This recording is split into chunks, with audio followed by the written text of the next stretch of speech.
So hello everyone.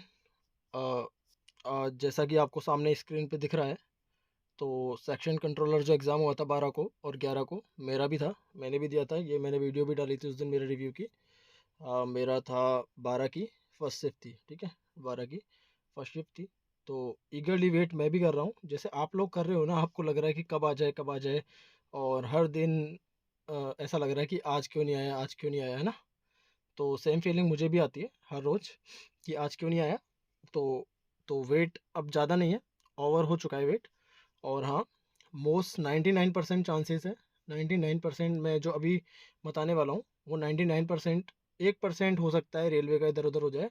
Otherwise 99% surety है कि वो आने को है। और कब आने को है आंसर की, वो भी है। क्योंकि आंसर की से होगा क्या, रिजल्ट तो नहीं होगा वो। हम सब जानते हैं कि वो रिजल्ट नहीं होगा, लेकिन हाँ उससे अपन एक श्योर हो जाएंगे। क्योंकि आजकल जो रैंक मित्रा है या ये बड़ी जो साइट्स हैं जिन पे अब रैंक्स को देख के और परसेंटाइल को देख के ही पता लग जाता है कि अपना सिलेक्शन होगा या नहीं। सच बताऊँ तो मतलब बहुत कुछ पता लग जाता है कि अपन कितना पानी में है और क्या है। तो बस वही है, जैसे मार्क्स आएंगे तो लोग अपने अपने मार्क्स चेक करेंगे और रीज़न वाइज उनके ना परसेंटाइल और उनके मार्क्स और उनकी रैंक क्या चल रही है पर्टिकुलर रीज़न में। जैसे कि मैंने अजमेर से फिल किया है, और मैंने उस वीडियो में मेरे बारे में बताया भी है, इस वाली वीडियो में, कि मैंने कितने अटैम्प्ट किए हैं और कितने नहीं किए हैं। फिर भी मैं बता देता हूँ, मैंने 100 आउट ऑफ 100 अटैम्प्ट किए थे। एक्यूरेसी भी ठीक ठाक रही थी, और आई थिंक एक्यूरेसी ठीक ही है। बट फिर भी कुछ ना कुछ अगर गलत होना होता है तो हो ही जाता है, ठीक है। अगर किस्मत ही फूटी हो तो कुछ भी हो सकता है, ठीक है। तो वो चीज़ मेरे साथ भी हो ही सकती है। तो मेन बात मुद्दे की करते हैं। अब इंतजार हुआ ख़त्म, एक्सपेक्टेड डेट नहीं, डीप एनालिसिस। डीप एनालिसिस के इन द सेंस क्यों है ये बात मैंने बोली डीप एनालिसिस। मतलब ऐसे ही नहीं है तुक्का कि भाई परसों आ रहा है, भाई आज आ गया तो आज नहीं आया तो भाई 4 दिन बाद आ गया, ऐसा नहीं है। डीप एनालिसिस किस सेंस में वो बताने वाला हूँ, ठीक है। जो रेलवे का एल्गोरिज्म है या फिर जो रेलवे का प्रोसेस होता है वो, तो आपको पता ही है। 27 से लेकर 10 तक रेलवे ग्रुप डी के एग्ज़ाम हुए थे, 10 फेब तक। ओके, 10 फेब तक हुए थे। 10 फेब के बाद उसके फिक्स 7 दिन बाद रेलवे ग्रुप डी का क्या आ जाता है। 10 फेब तक हुए थे, और उसके फिक्स 7 दिन बाद पहले ग्रुप डी का आया, ठीक है। क्योंकि 10 को और इसके 2 दिन बाद 12 को और 11 को हमारा सेक्शन कंट्रोलर हुआ, यानी इसके जस्ट बाद में हुआ।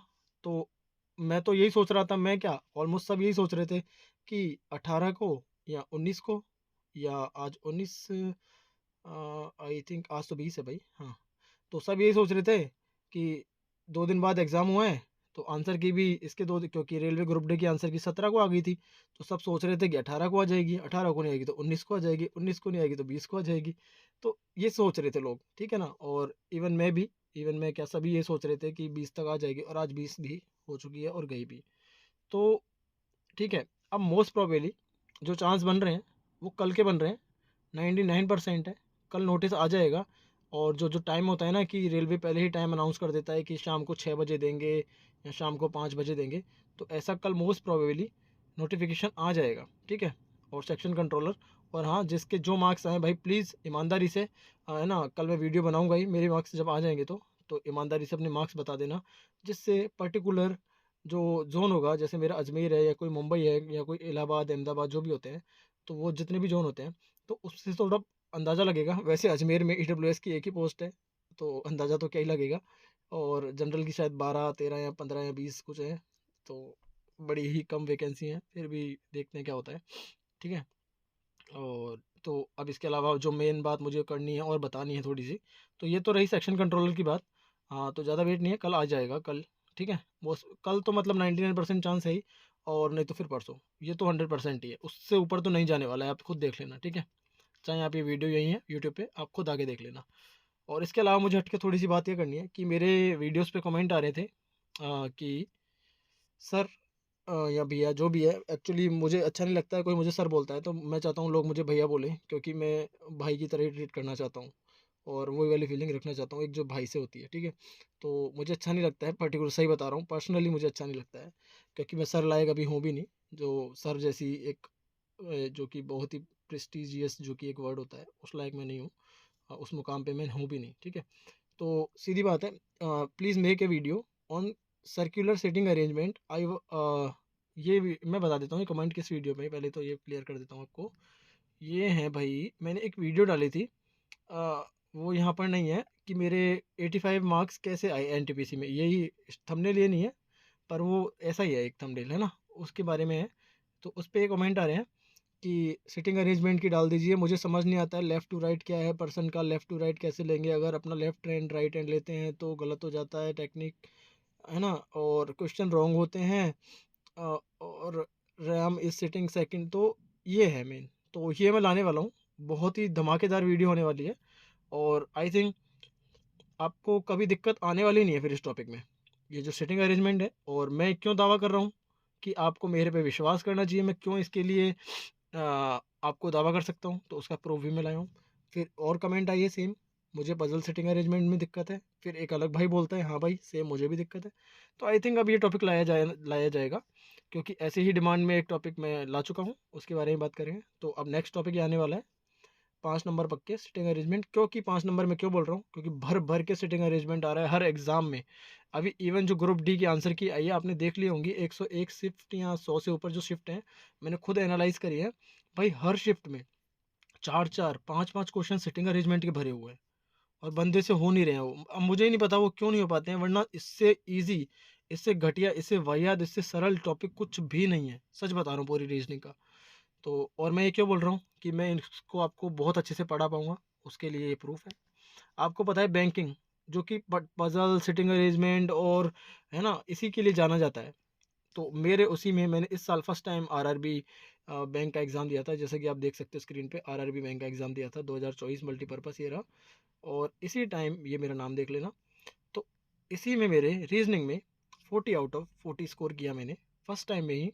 और रीजनिंग में आप जानते हो बैंकिंग की क्या रीजनिंग होती है, सिटिंग अरेंजमेंट होती है, बॉक्सेस होते हैं, फ्लोर्स होते हैं, है ना, सर्कुलर होती है, रेक्टेंगुलर होती आ, है ना, और कलर बेस्ड सिटिंग अरेंजमेंट होती है, मतलब बहुत ही वेरिएशंस होते हैं, बहुत, जो आपने तो अभी तक देखे नहीं होंगे, जो एसएससी रेलवे तो मतलब टच भी नहीं कर सकता है उस लेवल को, है ना।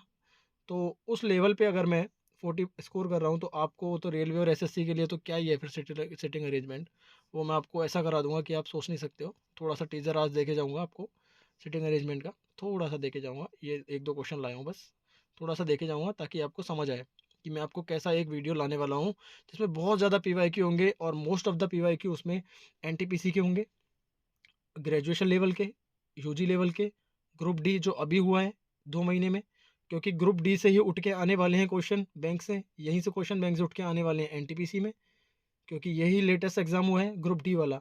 तो यहीं से उठ के आने वाले हैं, जो एनटीपीसी अभी 16 मार्च से होने जा रहा है, तो वो यहीं से उठ के आने वाले हैं भाई, ठीक है। बाकी मैं क्वेश्चंस लाऊंगा जो एनटीपीसी हुआ था, उसके भी लाऊंगा, और अंडर ग्रेजुएट के भी लाऊंगा, और जो रेलवे के जो भी एग्ज़ाम हुए हैं, सेक्शन कंट्रोलर में भी आए थे, बहुत सारे आए थे, सेक्शन कंट्रोलर में भी आई थिंक 5-6 क्वेश्चन या बहुत ज़्यादा क्वेश्चन आए थे यार सिटिंग अरेंजमेंट के। तो मेरे को तो कोई प्रॉब्लम आई नहीं भाई, मैंने तो बना लिए थे सारे सिटिंग अरेंजमेंट के जो भी थे उसमें, और मुझे कोई टफ या हार्ड लगा नहीं, मेरे लिए तो डुएबल थे। तो ये आप मार्क्स देख सकते हो भाई, है ना। तो ये 40 आउट ऑफ 40 थे। तो हाँ, रीजनिंग में मैं ये वादा करूँगा कि सिटिंग अरेंजमेंट, और एक ये बड़े लल्लू क्वेश्चन होते हैं भाई, सच में लल्लू होते हैं, मैं लिख के लाया हूँ, ये वाला तो उसका इंग्लिश है, ये वाले लल्लू लगते हैं मुझे।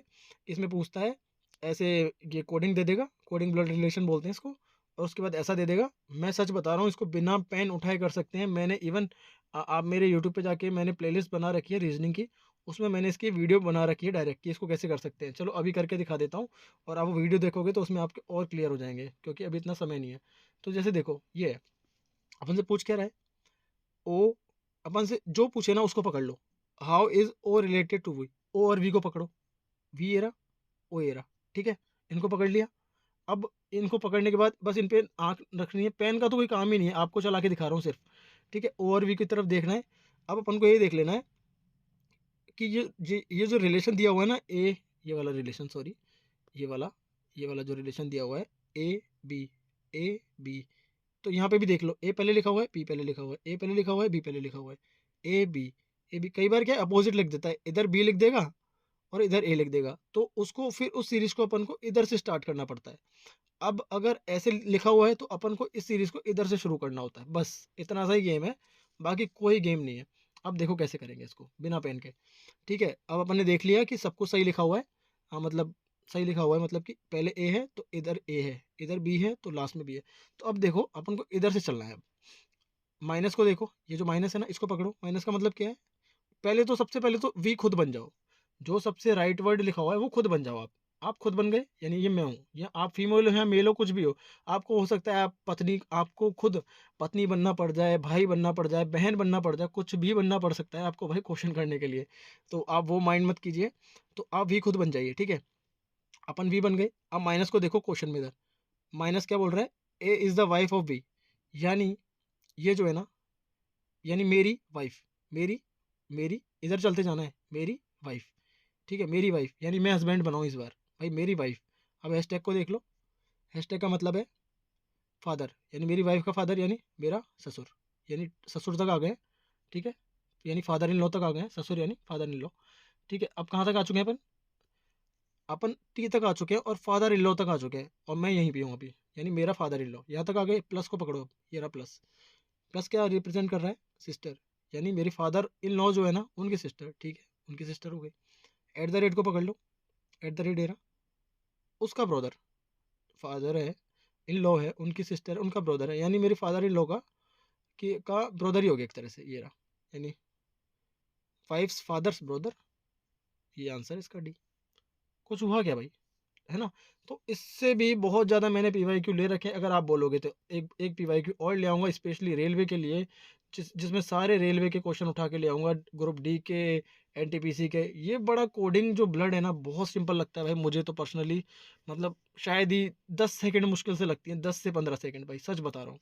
ठीक है, आपको समझ आया होगा, एक बार वीडियो को दोबारा है ना रिप्ले करके देखना। चलो अपन ये क्वेश्चन एक बार उड़ाते हैं, ये वाले क्वेश्चन, ये बहुत ही लल्लू क्वेश्चन होते हैं, एक बार उड़ाते हैं ये वाले। ये जो आप परेशान हो रहे हो ना ये सेटिंग अरेंजमेंट में, तो आपको बता देता हूँ, इसमें परेशान होना है ही नहीं एक्चुअली में, ये कुछ है ही नहीं। देखो अब इसको करते हैं, पहले हिंदी में करेंगे, इंग्लिश में भी लाया हूँ, एक इंग्लिश का भी कर लेंगे ताकि क्लियर हो जाएगा। तो इसमें अपन को पकड़ना पड़ता है, एक पॉइंट पकड़ना होता है जहाँ से अपन क्वेश्चन को उठा सकें। तो ये क्या बोल रहा है, एक सीधी, ये तो यार मैं लीनियर लाइन का ले आया, चलो गोल लाइन का भी, गोल वाला भी लाया हूँ। ये लीनियर लाइन का ले आया तो ईजी होता है। एक सीधी पंक्ति में उत्तर की ओर होकर बैठे हैं, पी के बाईं ओर केवल 2 व्यक्ति बैठे हैं, यानी पी के बाईं ओर केवल 2 ही है, फिक्स कर दिए भाई। अब इधर तो जाना ही नहीं है। अब कितने व्यक्ति हैं गिन लो, 3 और 3 6 और एक 7, 1 2 3 तो ये रहे, 4 5 6 7। अब ये ही बनेगा डायग्राम, ये तो फिक्स कर दिया, इसको तो बॉक्स में पैक कर दो, ये तो फिक्स है, इधर तो और जाएंगे नहीं। ठीक है, ये पॉइंट अपन ने यहाँ से, कहाँ से पकड़ा अपन ने इस क्वेश्चन को, कहाँ से पकड़ा अपन ने, पकड़ा यहाँ से, यही क्वेश्चन का मेन था। अब कुछ नहीं है, पी को पकड़ते रहो और पी से रिलेटेड जो जो बनाते जाओ। पी और डब्ल्यू के बीच 3, 1 2 3, 1 2 3, तो डब्ल्यू यहीं आएगा। इधर तो जा नहीं सकते, डब्ल्यू इधर 3 है ही नहीं, इधर तो जा ही नहीं सकते। ठीक है, अब डब्ल्यू और पी को देखते रहो और इनसे रिलेटेड जो भी आदमी मिल रहा है ना उनको पकड़ते जाओ। डब्ल्यू और एक्स के बीच केवल एक, डब्ल्यू और एक्स के बीच केवल एक, तो एक्स इधर आएगा। अब एक्स आर ओ के ठीक भाई हैं, तो इसको अलग से लिख लो, अभी आर और ओ के बारे में कुछ पता नहीं है, आर ओ के ठीक भाई है, इसको अलग से लिख लो, इधर लिख लिया मैंने। वाई डब्ल्यू के निकटतम पड़ोसी नहीं है, यानी वाई इधर नहीं आएगा, ठीक है भाई नहीं आएगा। अब आर और ओ का पेयर बनाना है, क्या आर और ओ इधर आ सकते हैं, नहीं आ सकते क्योंकि इधर तो एक्स है, तो आर और ओ का पेयर इधर ही आएगा। वाई इधर नहीं आएगा तो वाई इधर आएगा। बचा कौन, उसको यहाँ लिख देंगे, बचा कौन, बचा कौन, बचा कौन, क्यू बचा, तो क्यू इधर आएगा, ये रहा। अब आपको समझ आया, आर ओ पी वाई लिख देता हूँ इधर, इसमें था R O P Y, Y के बाद X O W, X O W आप भी बना लेना आराम से, यही बनेगा। और उसका आंसर बता देता हूँ, इसका आंसर है 1, क्योंकि इसने पूछा है क्यू के दाईं ओर कितने व्यक्ति बैठे हैं। क्यू के दाईं ओर कहाँ गया यार, सॉरी, क्यू ये था, तो क्यू के दाईं ओर कितने व्यक्ति बैठे हैं, एक व्यक्ति बैठा है। समझ आया आपको, था ना लल्लू क्वेश्चन, ऐसे ही लल्लू क्वेश्चन है सारे, आपके लिए अलग से मैं लाऊंगा सेटिंग अरेंजमेंट, ये जो बच्चे परेशान हो रहे हैं कमेंट में। अब एक ये सर्कुलर कर लेते हैं, सर्कुलर में क्या बोल रहा है, एक गोल मेज है, ये आदमी कितने हैं पहले थोड़ा सा गिन लो, 7 आदमी है, कितने आदमी है, 7 आदमी है, ठीक है। एक गोल मेज के केंद्र के अभिमुख होकर बैठे हैं, यानी कि ये गोल मेज है। 7 आदमी कैसे बनाएंगे, 6 देखो, 6 हो ना, 6 को तो बनाया करो ऐसे, बन गए 6। 8 को बनाया करो, पहले तो 4 ऐसे बना दिया करो, फिर 5 6 7 और ये 8। अब 7 बोल रहे हैं ना, तो भाई एक मिटा देंगे ना, 7 बोल रहे हैं तो क्या हो गया, एक हटा देंगे इधर से, ये राउंड को पूरा कर दो। अब देखो इसको कैसे करेंगे, इसको तो पूरा बिठाओ भाई, इसका तो कोई काम ही नहीं है। अब देखो कैसे करेंगे, इसमें पॉइंट की पॉइंट पकड़ेंगे, कहाँ से क्वेश्चन को शुरू किया जाए। सी आर के ठीक दाई और पड़ोस में बैठा है, कर दो यहीं से, आर के दाई और, आर के दाई और सी इधर बैठ गया, ठीक बैठ गया पड़ोस में। सी के बाई और गिनने पर सी और टी के बीच केवल 3 व्यक्ति हैं, 1 2 3 व्यक्ति हैं, बैठ गए। आर के बाई ओर से गिनने पर, आर के बाई ओर से गिनने पर आर और बी के बीच केवल 3 है। आर के बाई ओर से गिनूंगा तो आर बी के और बी के बीच केवल 3 व्यक्ति हैं। सी के बाई ओर गिनने पर सी और टी, अच्छा सॉरी सी आर मैंने गलत पढ़ लिया, तो टी इधर आएगा, ठीक है। 1 2 3, टी इधर नहीं आएगा, सी के बाई ओर तो टी इधर ही आएगा भाई, इसको मिटाओ इधर से, ठीक है। अब क्या पूछ रहा है आगे, टी हो गया, आर के बाई ओर गिनने पर आर और बी के बीच केवल 3 है, 1 2 3 तो बी इधर ही आएगा भाई, है ना। एस ए के ठीक दाई ओर है, ए के ठीक दाई ओर है एस, तो इसको अलग से लिख लो, अभी इसको बनाएंगे। कहाँ पे ये दो एक साथ आ सकते हैं, इधर तो 2 का पेयर है ही नहीं, आएंगे ही नहीं, इधर 2 नहीं है तो यहीं आएंगे भाई, ए और एस, इसके अलावा 2 का तो कहीं पेयर है ही नहीं। एस ए के ठीक दाईं ओर है, ठीक है बन गया। दाईं ओर यानी ये सब सेंटर में देख रहे हैं भाई, शुरू शुरू में ही बोल दिया केंद्र की ओर देख रहे हैं, ठीक है। ये रहे, ये सब सेंटर में देख रहे हैं। अब ए के दाईं ओर से गिनने पर आर और ए के बीच कितने व्यक्ति हैं, ए के दाईं ओर से गिनूंगा तो आर और ए के बीच कितने व्यक्ति हैं, ठीक है, ये पूछा इसने। कुछ क्वेश्चन में मिसिंग है क्या, एक बार देखो। आर के बाईं ओर से गिनने पर आर और बी के बीच केवल 3 व्यक्ति हैं, 1 2 3, ठीक है, ये भी ओके है। और 3 व्यक्ति, एस ए के ठीक दाईं ओर पड़ोस है, एस ए के ठीक, एस ए के ठीक दाईं ओर है, सही है ना। एस ए के ठीक दाईं ओर, एस ए के ठीक, एस ए के ठीक दाईं ओर पड़ोस में, ए के दाईं ओर से गिने जाने पर आर और ए के बीच कितने व्यक्ति हैं, आर और ए के बीच तो भाई एस ए की है ना, ठीक है। एक बार देख लेना मुझे, एक बार इंग्लिश में और कर लेते हैं, क्या पता इसमें सही हो, एक बार देख लेते हैं, इसमें इंग्लिश में हो सकता है उसमें कोई करेक्ट मिस स्पेल्ड हो, ये सेम क्वेश्चन ही है भाई। एक बार इंग्लिश में कर लेते हैं फटाफट से, है ना। देखो,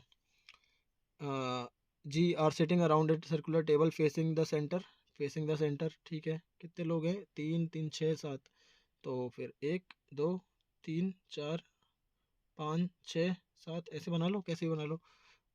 अब E sits third to the right of G, G के, जी के थर्ड राइट, 1 2 3 ई, है ना।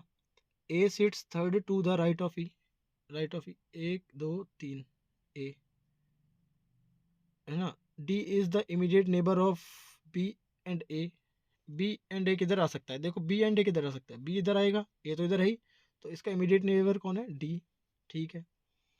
सी sits the immediate right of F, F के इमीडिएट राइट कौन है, सी, ठीक है। How many people sit between F and B, F and B, F and B के बीच कितने लोग हैं भाई, ये रे 2 लोग हैं, 2 आंसर।